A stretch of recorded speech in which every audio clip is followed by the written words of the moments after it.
एक चुड़ैल अपने हाथ में खंजर लेकर आती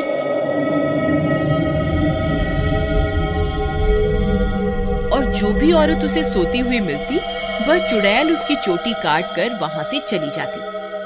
किसी को ये समझ नहीं आ रहा था कि ऐसा क्यों हो रहा है। फिर एक दिन, अरे भगवान, अपने बालों को छुपा कर रखो। पूरे गांव में चोटी काटने की घटना बढ़ती ही जा रही है। कहीं उस चुड़ैल की नजर तुम्हारे लंबे बालों पे चली गई तो वो तुम्हारी चोटी काट कर ले जाएगी। अजी, आपको घबराने की कोई जरूरत नहीं है। किसी चुड़ैल की इतनी हिम्मत कहाँ कि वो मेरी चोटी को हाथ भी लगा सके। अच्छा, ये बात है।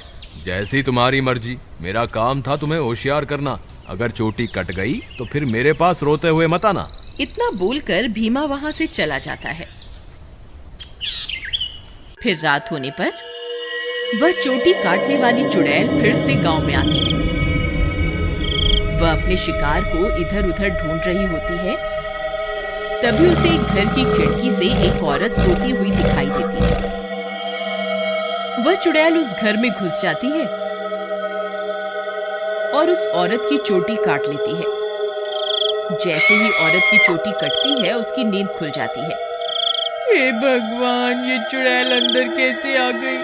हाय, मेरी चोटी कहाँ गई? अरे मर गई रे, इसने तो मेरी चोटी काट ली। तभी वह चुड़ैल उसकी चोटी को लेकर वहां से उड़ जाती है।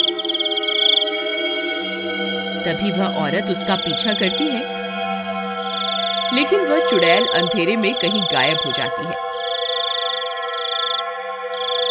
तभी उसका पति भी उसके पीछे पीछे वहां आ जाता है।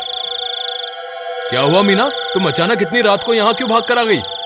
देखिए ना, इस चुड़ैल ने मेरी चोटी ही काट दी और न जाने अंधेरे में कहाँ गायब हो गई है। हे भगवान, ये क्या हो गया? तुम तो ठीक हो ना? उसने तुम्हें तो कोई नुकसान नहीं पहुंचाया ना? फिर वे दोनों उदास मन से वापस अपने घर आ जाते हैं।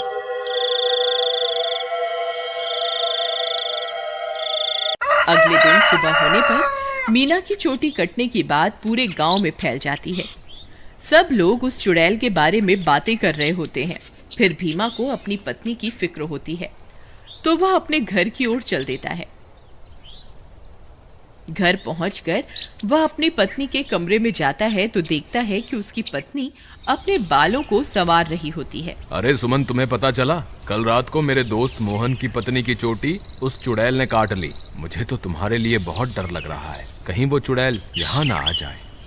अजी, हमें घबराने की कोई जरूरत नहीं। आप डरिए मत, मुझे कुछ नहीं होगा। सुमन, तुम्हारे बाल तो दिन ब दिन लंबे ही होते जा रहे हैं। पहले तो ये इतनी तेजी से नहीं बढ़ रहे थे। ये अचानक से इन्हें क्या हो गया?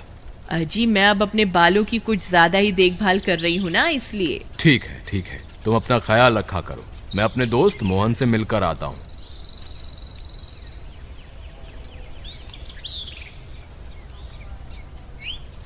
अरे भाई मोहन, तुम कैसे हो? भाभी के बारे में पता चला, सुनकर बहुत दुख हुआ। क्या बताऊं भीमा भाई, जब से मीना की चोटी कटी है उसका तो रो रो कर बुरा हाल है। और बताओ, सुषमा भाभी तो ठीक है ना?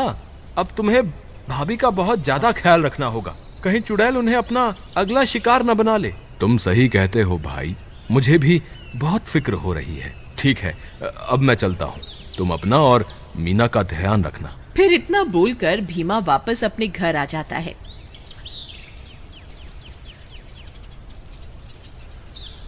रात होने पर भीमा सो रहा होता है। अचानक उसे चीख सुनाई देती है। उसकी नींद खुल जाती है। वह इधर उधर देखने लगता है। सुमन कमरे में नहीं होती। वह बहुत डर जाता है। सुमन, कहाँ हो तुम? सुमन, कहाँ हो तुम? अरे, मैं तो लुट गई, बर्बाद हो गई। ये चुड़ैल तो मेरी चोटी काट कर ले गई। हाय, मैं तो लुट गई। अरे, ये किसकी आवाज है? लगता है चुड़ैल ने फिर से किसी औरत पर हमला कर दिया है। मुझे बाहर जाकर देखना होगा। फिर वह भागकर बाहर जाता है और देखता है कि बाहर कुछ गांव वाले खड़े होते हैं। वह उनके पास जाता है। क्या हुआ भाई? ये चीख पुकार कैसी थी? क्या हुआ? सब ठीक तो है ना? नहीं भाई, अभी अभी चुड़ैल इस बेचारी की चोटी काटकर अंधेरे में गायब हो गई। हे भगवान, सुमन तुम कहाँ हो? मुझे वापस घर जाना चाहिए। फिर वह वापस अपने घर की ओर दौड़ पड़ता है।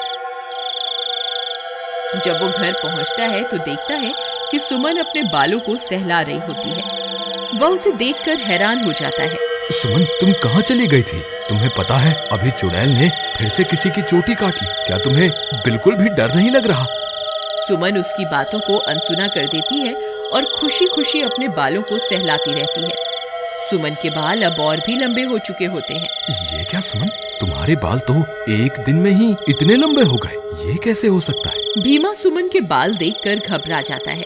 उसे समझ नहीं आता कि आखिर ये सब चल क्या रहा है। फिर अगले दिन सुमन के बालों की लंबाई की चर्चा पूरे गांव में फैल जाती है। सब लोग उसके बालों के बारे में बातें कर रहे होते हैं। अरे भाई, जब जब चुड़ैल किसी की चोटी काटती है तब तब भीमा की पत्नी के बालों की लंबाई बढ़ जाती है। मुझे तो लगता है भीमा की पत्नी ही चोटी काटने वाली चुड़ैल है। भीमा उन सारे गांव वालों की बातें सुन रहा होता है। उसे कुछ समझ नहीं आता कि वह अब क्या करे। फिर वह अपने दोस्त मोहन के पास मदद मांगने जाता है। मोहन भाई, मुझे लगता है सुमन ही चुड़ैल है जो गांव में सबकी चोटी काट रही है। तुम ऐसा क्यों कह रहे हो भाई? भाई, जब जब किसी की चोटी कटती है तब तब सुमन की बालों की लंबाई बढ़ जाती है। और कल जब चुड़ैल का हमला हुआ तब सुमन अपने बिस्तर पर भी नहीं थी, फिर अचानक पता नहीं कहां से आ गई। अगर ऐसा है तो हमें कुछ ना कुछ करना होगा। तुम आज रात को सोने का नाटक करना, फिर जैसे ही भाभी घर से निकले तुम उसका पीछा करना, तब दूध का दूध और पानी का पानी हो जाएगा। मोहन भाई, तुम भी मेरे साथ मेरे घर चलो, तुम वहीं छुप जाना, फिर हम इसे रंगे हाथों पकड़ेंगे। ठीक है, चलो फिर।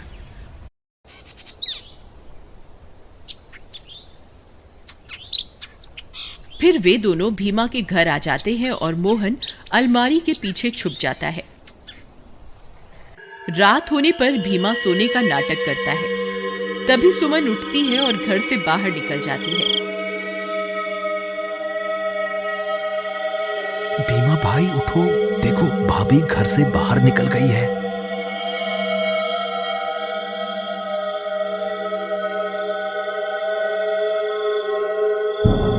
सुमन थोड़ी दूर जाते ही चुड़ैल में बदल जाती है और अपने शिकार की तलाश करने लगती है। भीमा और मोहन की आंखें फटी की फटी रह जाती हैं। भीमा भाई, तुम्हारा शक सही निकला, तुम्हारी बीवी तो चुड़ैल निकली। मोहन भाई, अब क्या करें? ये जरूर अपने शिकार की तलाश में निकली होगी। अगर हमने इसे नहीं रोका तो आज ये फिर से किसी की चोटी काट लेगी। लेकिन भीमा भाई, भाभी सबकी चोटियां क्यों काट रही है? मुझे क्या पता भाई, जब तू अपनी भाभी से मिलेगा तो पूछ लियो। चलो इसका पीछा करते हैं। थोड़ी दूर उसका पीछा करने पर चुड़ैल एक जगह पर रुक जाती है। फिर वह इधर उधर अपने शिकार की तलाश करने लगती है। तभी चुड़ैल की नजर एक घर पर पड़ती है और वह उस घर में घुस जाती है। वहां उसे एक औरत सोती हुई दिखाई देती है। भीमा भाई, भाभी तो एक घर में घुस गई, अब क्या करें? अरे बेवकूफ, ये भाभी भाभी क्या लगा रखा है? इस वक्त वो तेरी भाभी नहीं है, वो एक चुड़ैल है। चलो हम भी इसके पीछे चलते हैं। अरे वाह, इसके बाल तो बहुत लंबे हैं, आज इसे ही अपना शिकार बनाऊंगी। तभी भीमा और मोहन वहां पहुंच जाते हैं। रुक जाओ भाभी, मैं आपको ऐसा नहीं करने दूंगा। ए चुड़ैल, वहीं के वहीं रुक जा, नहीं तो तुझे जान से मार देंगे। देखो सुमन, तुम ये ठीक नहीं कर रही हो, तुम्हें अभी के अभी ये सब रोकना होगा। ए मूर्ख इंसान, मैं कोई तेरी सुमन नहीं हूँ, मैं एक चुड़ैल हूँ। बस मुझे थोड़े और बालों की जरूरत है, फिर मैं महाशक्तिशाली बन जाऊंगी। फिर हर तरफ सिर्फ मेरा ही राज होगा। भीमा भाई, तुम इसे बातों में उलझाओ, मैं पीछे से जाकर इसकी चोटी काट दूंगा। फिर भीमा चुड़ैल को अपनी बातों में उलझाता है। तभी मोहन चुपके से चुड़ैल के पीछे पहुंच जाता है और उसकी चोटी काट देता है।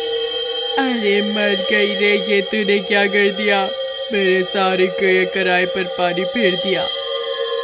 चोटी कटते ही चुड़ैल की सारी शक्तियां खत्म हो जाती हैं और सुमन चुड़ैल के चंगुल से आजाद हो जाती है। अरे भाभी, आप